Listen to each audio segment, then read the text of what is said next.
இதை பார்த்துங்க முன்னாடியே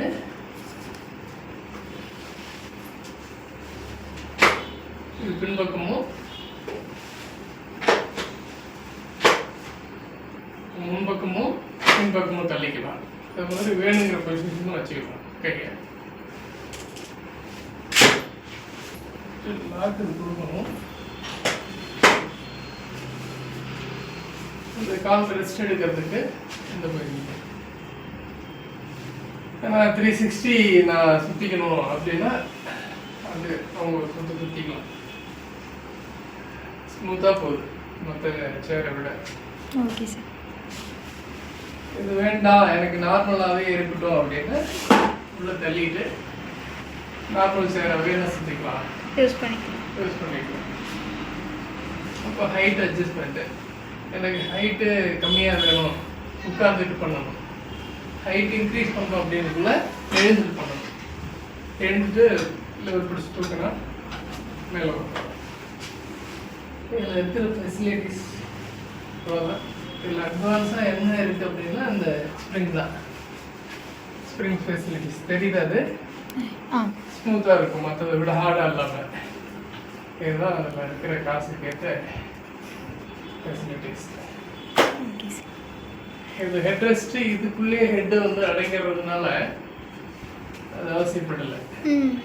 இதுக்குமே இது டவுனாக இருந்து தெரியுதுங்களா, இதுக்குள்ளே தலை அடங்கிடுது. அதுவும் அது வந்து வளர்ந்து வரும். இதுக்கு மேலே எக்ஸ்ட்ரா இது தேவையில்லை. நீங்கள் தெரியுதுங்களா, அவங்க சார்ந்துக்கலாம். Okay sir.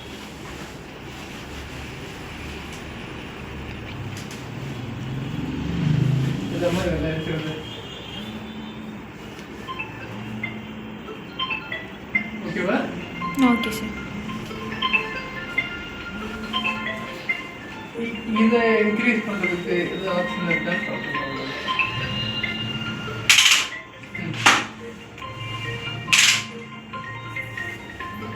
ஓகேவா? நான் ஹைட் என்ன வேணும்னா வேணும்னா ஹைட் இன்க்ரீஸ் பண்ணிக்கலாம். இது செட்டாகவே இந்த மாடலில் கொடுத்துட்டான். செப்பரேட்டாக இல்லாமல் செப்பரேட்டாக இருந்து உடஞ்சி போகும். இது செட்டாகவே வந்து பேக் சப்போர்ட் தனியாக்கிட்டானா இது தனியாக இதோட அட்டாச் பண்ணுறாங்க. ஓகேவா? Okay sir. நீங்கள் இழுத்து விட்டீங்கன்னா அது இந்த லெவலுக்கு நடக்கும். பண்ணி சார்.